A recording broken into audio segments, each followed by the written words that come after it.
साथियों नमस्कार। आप सभी का बहुत बहुत स्वागत है ज्वाइन विद रोजगार शाला में। आज की वीडियो में मैं आपके लिए लेके आया हूं आपकी परीक्षा यूपी पुलिस के लिए जीके या फिर जीएस के कुछ महत्वपूर्ण प्रश्न साथियों, जो कि आपकी परीक्षा के लिए अति महत्वपूर्ण साबित हो सकते हैं। साथियों, ये प्रश्न केवल यूपी पुलिस की परीक्षा के लिए ही नहीं, आपके जितने भी कॉम्पिटिटिव एग्जाम्स होते हैं उन सभी के लिए ये प्रश्न अति महत्वपूर्ण साबित हो सकते हैं। चाहे वो आपके एसएससी की परीक्षा हो, चाहे वो रेलवे की परीक्षा हो, चाहे वो किसी भी स्टेट की वनडे की परीक्षा हो साथियों। तो स्टार्ट करते हैं आज की वीडियो को स्टार्ट करने से पहले मैं आपसे एक रिक्वेस्ट करना चाहूँगा। यदि आपने मेरे यूट्यूब चैनल ज्वाइन विद रोजगार शाला को सब्सक्राइब नहीं किया है तो प्लीज़ इसे सब्सक्राइब कर लीजिए, और अगर वीडियो पसंद आती है तो लाइक भी कर सकते हैं, वीडियो पर कमेंट भी कर सकते हैं साथियों, और अपने दोस्तों के साथ शेयर कर सकते हैं। चलो स्टार्ट करते हैं, देखते हैं पहला प्रश्न क्या कह रहा है। पहला प्रश्न कह रहा है साथियों कि 86वें संविधान संशोधन अधिनियम 2002 में किस अनुच्छेद की विषय वस्तु को बदला गया है साथियों। अति महत्वपूर्ण प्रश्न है, बताइए इस प्रश्न का सही उत्तर क्या होगा साथियों।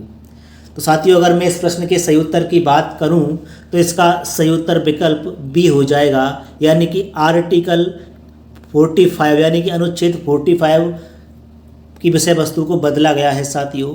बात करते हैं साथियों, आपको एक विकल्प दिख रहा है इसमें अनुच्छेद 21 का। अगर 21 का की बात करें तो साथियों इस 21 का को 86वें संविधान संशोधन अधिनियम 2002 में भारत के संविधान में जोड़ा गया था। वहीं साथियों मुझको एक बात बताइए, जो आर्टिकल 45 है यह संविधान के किस भाग में आता है। अगर मैं इसकी बात करता हूं तो ये भाग 4 में आता है साथियों, यानी कि राज्य की नीति निदेशक तत्व में आता है। कहा क्या? आर्टिकल 45। वहीं एक अनुच्छेद दिया है इसमें आर्टिकल यानी कि 49 यानी कि अनुच्छेद 49 की बात करें तो इसमें राष्ट्रीय महत्व के स्मारकों की सुरक्षा के बारे में क्या बात की गई है। वहीं इसमें एक अनुच्छेद है अनुच्छेद 50 की बात करें साथियों तो इसमें कार्यपालिका का न्यायपालिका से पृथक्करण की चर्चा की गई है साथियों। देखते हैं अगला प्रश्न क्या कह रहा है। अगले प्रश्न की बात करते हैं साथियों। अगला प्रश्न है कि सरदार स्वर्ण सिंह समिति का गठन किस वर्ष हुआ था साथियों। अति महत्वपूर्ण प्रश्न है, यानी कि सरदार स्वर्ण सिंह समिति का गठन किस वर्ष में हुआ था। इसमें विकल्प दिए हैं 1974, 1975, 1976 और 1977 साथियों, यानी कि 1940, 1974, 1975, 1976 और 1977। अगर मैं इसके सही उत्तर की बात करूं तो साथियों इसका सही उत्तर विकल्प सी हो जाएगा, यानी कि 1976 में सरदार स्वर्ण सिंह समिति का गठन हुआ था साथियों। अब साथियों बात करते हैं सरदार स्वर्ण सिंह कौन थे साथियों। तो ये भारतीय कैबिनेट मंत्री रहे थे सरदार स्वर्ण सिंह साथियों। वहीं आपको पता होना चाहिए जो ये सरदार स्वर्ण सिंह समिति थी इसमें कुल 12 सदस्य थे साथियों, यानी कि 12 मेंबर्स थे। वहीं इसके अध्यक्ष थे सरदार स्वर्ण सिंह, और इन सदस्यों में एक महिला सदस्य थी साथियों, उसका नाम था रजनी पटेल। अब साथियों बात करते हैं 42वें संविधान संशोधन अधिनियम 1976 की। तो साथियों जब इसको लागू किया गया था, यानी कि जब संविधान संशोधन 1976 किया गया था तो उस समय भारत में राष्ट्रीय आपातकाल लागू था साथियों। और जब राष्ट्रीय आपातकाल का टाइम पीरियड क्या था, 26 जून 1975 को लगा था राष्ट्रीय आपातकाल। उसी समय क्या था, ये 42वां संविधान संशोधन अधिनियम लागू हुआ था साथियों। वहीं बात करते हैं कुछ महत्वपूर्ण तथ्यों की, जिसमें मूल कर्तव्य की बात करते हैं। मुझको ये बताइए, क्या जो हमारा मूल संविधान था उसमें मूल कर्तव्य थे साथियों। तो हमेशा याद रखेंगे मूल कर्तव्यों को हमारे संविधान में बाद में जोड़ा गया था। किसकी सिफारिश पर? सरदार स्वर्ण सिंह समिति की सिफारिश पर इनको जोड़ा गया था। अब साथियों मुझको ये बताइए कि जो हमारे संविधान में मूल कर्तव्य हैं वो किस भाग के हिस्से हैं, यानी कि वो उसका भाग है 4 का, और अनुच्छेद है 51A में इनकी चर्चा की गई है मूल कर्तव्यों की साथियों। और इनको 42वें संविधान संशोधन अधिनियम 1976 के द्वारा जोड़ा गया था। और साथियों मुझको एक बात ये बताइए, जो 42वां संविधान संशोधन अधिनियम था वो लागू कब किया गया था साथियों। तो लागू किया गया था 3 जनवरी 1977 में साथियों। और जो मूल कर्तव्य है मुझे बताइए किस देश के संविधान से लिए गए हैं, तो हमेशा याद रखेंगे ये यूएसएसआर के संविधान से लिए गए हैं साथियों। देखते हैं अगला प्रश्न क्या कह रहा है। अगले प्रश्न की चर्चा करते हैं। प्रश्न कह रहा है कि निम्नलिखित में से कौन सा मूल कर्तव्य नहीं है। अति महत्वपूर्ण प्रश्न है साथियों। बताइए इस प्रश्न का सही उत्तर क्या हो जाएगा कि निम्नलिखित में से कौन सा मूल कर्तव्य नहीं है। यानी कि इसमें ऑप्शन ए दिया है राष्ट्रगान का आदर करना, संप्रभुता, एकता और अखंडता की रक्षा करना, सुधार की भावना का विकास करना और सार्वजनिक संपत्ति की असुरक्षा करना साथियों। यानी कि साथियों हमेशा याद रखेंगे जो हमारे मूल कर्तव्य हैं उसमें एक बात कही गई है कि राष्ट्रगान का आदर करना सही बात है, संप्रभुता, एकता और अखंडता की रक्षा करना ये बात भी कही गई है साथियों। वहीं सुधार की भावना का विकास करना ये बात भी कही गई है। लेकिन साथियों सार्वजनिक संपत्ति की असुरक्षा करना नहीं, इसमें सार्वजनिक संपत्ति की सुरक्षा करना होगा। इसलिए इस क्वेश्चन का यही विकल्प गलत हो जाता है साथियों। बात करते हैं किसकी, जो हमारे मूल कर्तव्य हैं उनमें पहला मूल कर्तव्य कौन सा है, राष्ट्रगान का आदर करना।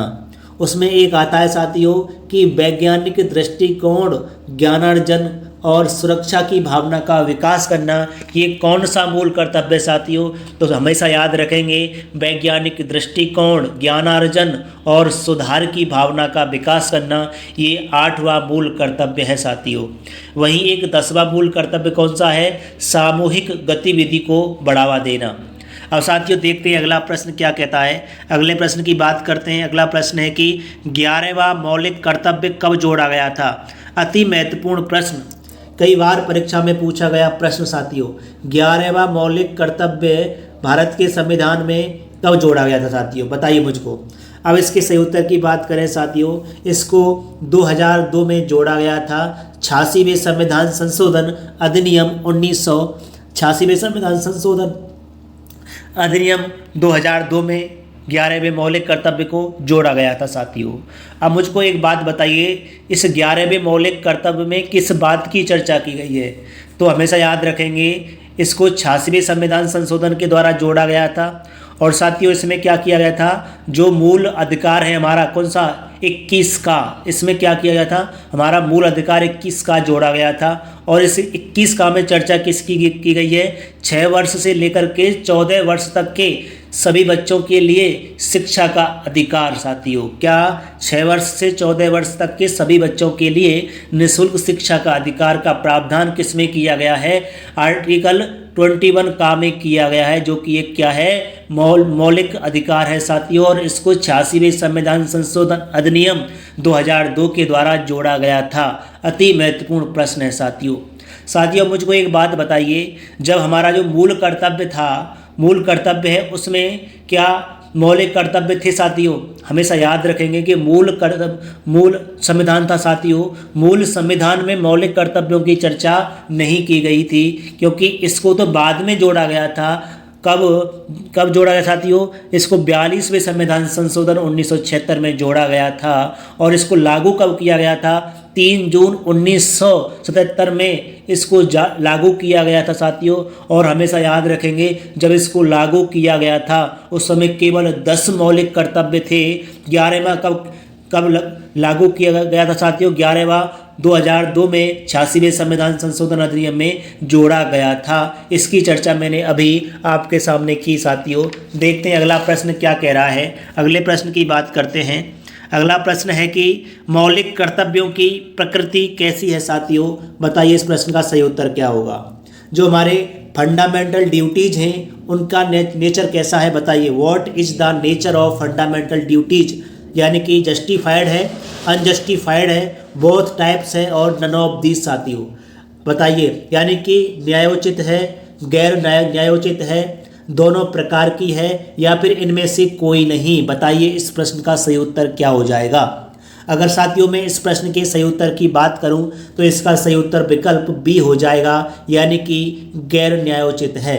यानी कि इसको प्राप्त करने के लिए हम किसी भी कोर्ट में नहीं जा सकते हैं। जैसे हम मूल अधिकारों को प्राप्त करने के लिए किसी भी कोर्ट में जा सकते हैं, इनको प्राप्त करने के लिए किसी भी कोर्ट में नहीं जा सकते हैं। अब साथियों इसका एग्जाम्पल क्या है? इसका एग्जाम्पल ये है साथियों, अगर आप कहीं कोई फिल्म देखने जाते हैं सिनेमा हॉल में, वहाँ पर क्या होता है, कहीं कहीं पर हमारे देश का, हमारे राष्ट्र का राष्ट्रगान बोलता है साथियों। तो अगर आप उस समय राष्ट्रगान को नहीं बोलते हैं तो आप पर कोई ऐसी कार्रवाई नहीं की जाएगी, आप पर कोई ऐसी कार्रवाई नहीं की जाएगी जिससे आपको कोई दंड दिया जा सके। इसलिए साथियों ये गैर न्यायोचित हैं। देखते हैं अगला प्रश्न क्या कह रहा है। अगले प्रश्न की बात करते हैं। प्रश्न कह रहा है कि पृथ्वी की भूपर्पटी में कौन सा तत्व प्रचुर मात्रा में पाया जाता है? अति महत्वपूर्ण प्रश्न साथियों। पृथ्वी की जो भूपर्पटी होती है, यानी कि which element is found in abundance in the earth crust, यानी कि जो अर्थ है होती है, जो अर्थ की क्रस्ट होती है उसमें कौन सा जो तत्व है वो अधिक मात्रा में पाया जाता है, बताइए। यानी कि पृथ्वी के भूपर्पटी में कौन सा तत्व प्रचुर मात्रा में पाया जाता है? कैल्शियम, एल्यूमिनियम, लोहा, पोटेशियम, इनमें से कोई नहीं। अति महत्वपूर्ण प्रश्न साथियों। इसका सही उत्तर विकल्प बी हो जाएगा, यानी कि एल्यूमिनियम सबसे अधिक मात्रा में पाया जाता है। अब साथियों मैं यहाँ से आपको कई सारी चीज़ें, कई सारी बातें बताने वाला हूँ। अब मुझको ये बताइए कि इसमें ऑप्शन के हिसाब से तो एल्यूमिनियम है, लेकिन हम बात करते हैं पृथ्वी की भूपर्पटी की, तो उसमें सबसे अधिक ऑक्सीजन पाया जाता है। लेकिन विकल्प के हिसाब से क्या है, एल्यूमिनियम सही है, लेकिन ओवरऑल देखा जाए तो सबसे अधिक क्या पाया जाता है? ऑक्सीजन, उसके बाद सिलिकॉन, उसके बाद एल्यूमिनियम पाया जाता है और उसके बाद लोहा पाया जाता है। ये तो बात रही साथियों पृथ्वी के क्रस्ट की, यानी कि पृथ्वी के भूपर्पटी की। अब बात करते हैं साथियों मानव शरीर की। अब मुझको ये बताइए कि मानव शरीर में सबसे अधिक तत्व कौन सा पाया जाता है? तो हमेशा याद रखेंगे सबसे अधिक मानव के शरीर में ऑक्सीजन पाया जाता है, फिर पाया जाता है कार्बन, उसके बाद हाइड्रोजन, उसके बाद नाइट्रोजन साथियों। अब मैं आपसे एक प्रश्न पूछता हूं कि ये बताइए कि वायुमंडल में सबसे अधिक कौन सा तत्व पाया जाता है? हमेशा याद रखेंगे वायुमंडल में सबसे अधिक नाइट्रोजन पाई जाती है 78%। उसके बाद ऑक्सीजन यानी कि लगभग 21% पाई जाती है साथियों, और उसके बाद आर्गन पाई जाती है 0.93%, और उसके बाद कार्बन डाइऑक्साइड 0.03% पाई जाती है साथियों। देखते हैं अगला प्रश्न क्या कह रहा है। अगले प्रश्न की बात करते हैं साथियों, यानी कि ऑस्ट्रेलिया और ओशिनिया में निम्न शामिल है साथियों। बताइए इस प्रश्न का सही उत्तर क्या हो जाएगा? जो ऑस्ट्रेलिया और ओशिनिया है साथियों, इनमें कौन कौन से देश शामिल हैं बताइए। तो हमेशा याद रखेंगे, यानी कि इसमें Australia, New Zealand, New Guinea, Pacific island और तस्मानिया। अब साथियों बात करते हैं इसमें क्या, यानी कि इसमें ऑस्ट्रेलिया भी शामिल है साथियों, इसमें न्यूजीलैंड भी शामिल है, इसमें न्यू गिनी भी शामिल है, और इसमें पैसिफिक आइलैंड भी शामिल है, और इसमें तस्मानिया भी शामिल है साथियों। इसलिए इस प्रश्न का सही उत्तर विकल्प सी हो जाएगा। कहने का मतलब है इसमें सभी के सभी शामिल हैं। अब मुझको एक बात बताइए साथियों, जो ऑस्ट्रेलिया है वो हमारे विश्व का सबसे छोटा महाद्वीप है साथियों। हमेशा याद रखेंगे जो ऑस्ट्रेलिया है वो हमारा सबसे छोटा महाद्वीप है। अब ये बताइए कि हम कुल कितने महाद्वीप हैं साथियों? हमेशा याद रखेंगे कुल 7 महाद्वीप हैं। नंबर 1 कौन सा है साथियों? एशिया, सबसे बड़ा महाद्वीप। उसके बाद आता है अफ्रीका, उसके बाद उत्तरी अमेरिका, उसके बाद दक्षिणी अमेरिका, उसके बाद यूरोप, उसके बाद अंटार्कटिका, और उसके बाद ऑस्ट्रेलिया जो कि सबसे छोटा महाद्वीप है, और सबसे बड़ा महाद्वीप आपका एशिया है साथियों। अब बात करते हैं साथियों ऑस्ट्रेलिया के बारे में कुछ महत्वपूर्ण तथ्यों की। अब मुझको ये बताइए कि ऑस्ट्रेलिया की सबसे बड़ी झील कौन सी है? कई बार इस प्रश्न को पूछा गया है, तो हमेशा याद रखेंगे ऑस्ट्रेलिया की सबसे बड़ी झील आयरे झील है। वहीं प्रश्न पूछता है कि ऑस्ट्रेलिया का सबसे बड़ा देश कौन सा है? तो हमेशा याद रखेंगे ऑस्ट्रेलिया का सबसे बड़ा देश ऑस्ट्रेलिया ही है साथियों। वहीं एक प्रश्न पूछता है कि ऑस्ट्रेलिया का सबसे छोटा देश कौन सा है? तो हमेशा याद रखेंगे ऑस्ट्रेलिया का सबसे छोटा देश नोरू देश है। वही प्रश्न पूछता है कि ऑस्ट्रेलिया की सबसे लंबी नदी कौन सी है? तो हमेशा याद रखेंगे ऑस्ट्रेलिया की सबसे लंबी नदी मरे नदी है साथियों। वहीं एक प्रश्न पूछेगा कि ऑस्ट्रेलिया की सबसे छोटी झील कौन सी है, तो हमेशा याद रखेंगे ऑस्ट्रेलिया की सबसे छोटी झील हीलर झील है, जो कि सलाइन और पिंक झील के नाम से भी जानी जाती है। वहीं पूछेगा कि ऑस्ट्रेलिया का कौन सा पर्वत अपना रंग बदलता है। कई बार इस प्रश्न को पूछा गया है साथियों, तो आयर्स पर्वत ये अपना रंग बदलता है। वही एक प्रश्न पूछेगा कि जो ग्रेट बैरियर रीफ है वो कहाँ पाई जाती है साथियों, ऑस्ट्रेलिया में पाई जाती है, उत्तर पूर्व में। वहीं एक प्रश्न पूछता है जो टॉरेस जल संधि है वो किस किस को अलग करती है, यानी कि टॉरेस जल संधि ऑस्ट्रेलिया और न्यू गिनी के मध्य है साथियों। इन दोनों को आपस में क्या करती है साथियों, अलग करती है। वहीं एक प्रश्न पूछेगा कि जो वॉश जल संधि है वो किस किस को अलग करती है, तो साथियों वॉश जल संधि ये तस्मानिया और ऑस्ट्रेलिया के मध्य में स्थित है साथियों। आगे देखते हैं अगला प्रश्न क्या कह रहा है। अगले प्रश्न की बात करते हैं। अगला प्रश्न कह रहा है कि ब्राज़ील किस महाद्वीप में स्थित है, बताइए। अति महत्वपूर्ण प्रश्न कि ब्राज़ील किस महाद्वीप में स्थित है, यूरोप में, दक्षिण अमेरिका में, उत्तरी अमेरिका में और अफ्रीका में। अब साथियों मैं इस प्रश्न के सही उत्तर की बात करूं तो इसका सही उत्तर विकल्प में बी हो जाएगा, यानी कि दक्षिण अमेरिका। किस महाद्वीप में स्थित है ब्राज़ील, दक्षिण अमेरिका में स्थित है। अब मुझे ये बात बताइए साथियों, जो दक्षिण अमेरिका है उसमें कुल कितने देश हैं, तो हमेशा याद रखेंगे उसमें कुल 13 देश हैं साथियों। और क्षेत्रफल के आधार पर जो दक्षिण अमेरिका है उसका स्थान कौन सा है, याद रखेंगे हमेशा उसका स्थान चौथा है। अब मुझको एक बात बताइए कि जो दक्षिण अमेरिका में 13 देश हैं वो कौन कौन से हैं, तो देखिए सबसे एक नंबर पर आता है वेनेजुएला। वेनेजुएला की राजधानी पूछता है काराकस साथियों, क्या काराकस। फिर आता है साथियों कोलंबिया, कोलंबिया की राजधानी बोगोटा। उसके बाद साथियों इक्वाडोर की राजधानी क्योटो। उसके बाद साथियों पेरू की राजधानी लीमा। उसके बाद बोलिविया की राजधानी लापाज। उसके बाद ब्राज़ील की राजधानी ब्राज़ीलिया। उसके बाद चिली की राजधानी सेंटियागो। उसके बाद अर्जेंटीना की राजधानी ब्यूनस आयर्स। उसके बाद उरुग्वे की राजधानी मोंटेविडियो। उसके बाद पराग्वे की राजधानी सियान साथियों। उसके बाद गुआना की राजधानी जॉर्ज टाउन। उसके बाद सूरीनाम की राजधानी पारामारिबो साथियों ये सभी के सभी दक्षिण अमेरिका के देश थे और उनकी राजधानी थी साथियों। अब मुझको एक बात बताइए कि जो दक्षिण अमेरिका है इसका सबसे बड़ा देश कौन सा है, तो हमेशा याद रखेंगे दक्षिण अमेरिका का सबसे बड़ा देश साथियों ब्राज़ील है। वहीं मुझे ये बताइए कि दक्षिण अमेरिका का सबसे छोटा देश ये फॉकलैंड द्वीप है साथियों, ये गुआना में स्थित है।